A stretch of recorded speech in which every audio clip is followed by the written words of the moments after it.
around. So how is it going to go down in the House?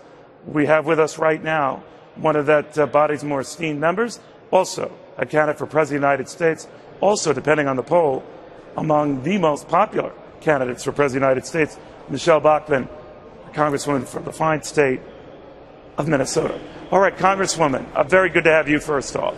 Thank you, Neil. So, how are you going to vote? Well, I'll be voting no. I am not satisfied at all that this is dealing with the spending, and that's the issue. I've been all over Iowa, South Carolina, and New Hampshire. People are saying, please stop this insane spending. Don't vote to raise the debt ceiling. And so I cannot give my vote for this deal that's today. And you brought up tax increases, Neil.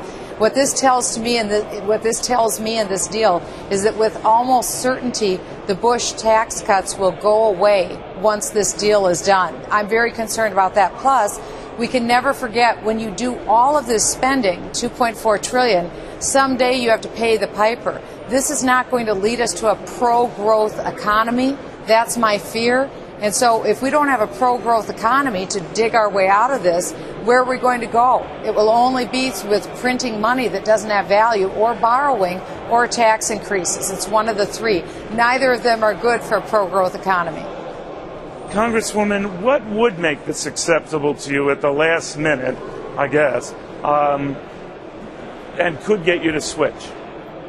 Well, I won't be switching on this because I won't be voting to increase the debt ceiling. Early on, I had put a measure forward with Congressman Steve King and Gohmert. What we believe we have to do is take the issue of default off the table. No one wants default. We have to make sure we secure the full faith and credit of the United States, and we need to make sure that the military is not a pawn. In this current deal, it appears that President Obama, under any scenario, will get his $2.4 trillion blank check to spend. But it appears also that if the Joint Commission can't come up with their proper findings, it will be our American military fighting men and women who will be the ones who will take the biggest, most severe haircut.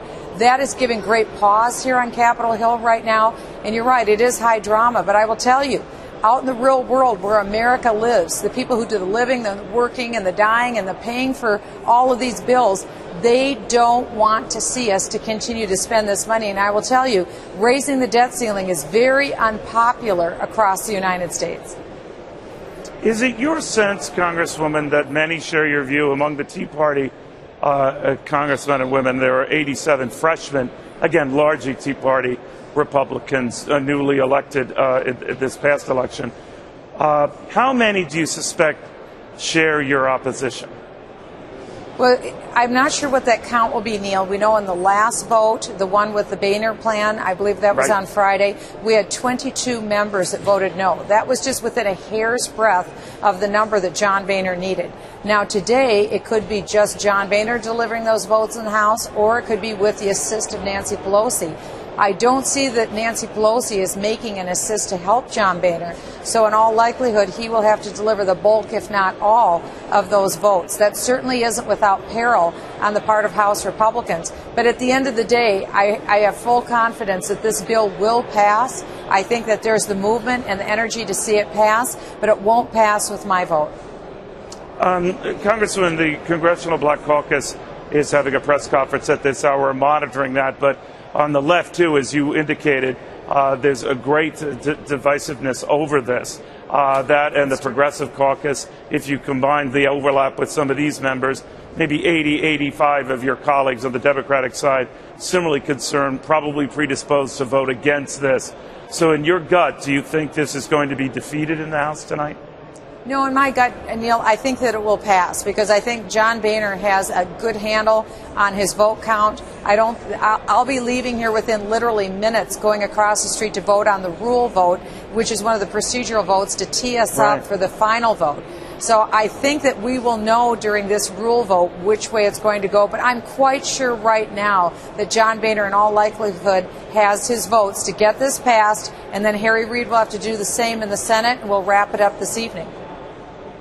Now, obviously, you let the Speaker know what your intentions were. Was he surprised? Was he angry? Was he annoyed? Any of that?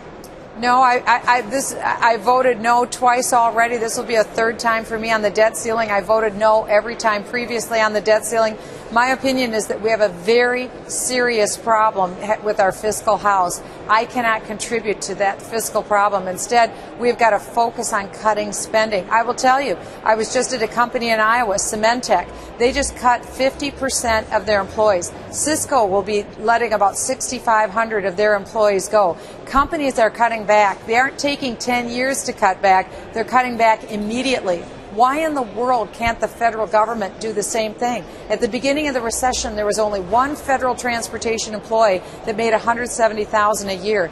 It's 18 months into the recession, there's 1,690 federal employees making over $170,000 a year. I can't vote to keep this new normal of high, unsustainable spending going forward. I can't do it. I won't give my vote. And I think the American people are really tired of this, and they doubt that the Congress is going to do what they need to do, and that's cut spending. Congresswoman, thank you very much. We'll see how it all goes down. Very good seeing you again. Always a pleasure. Thank you.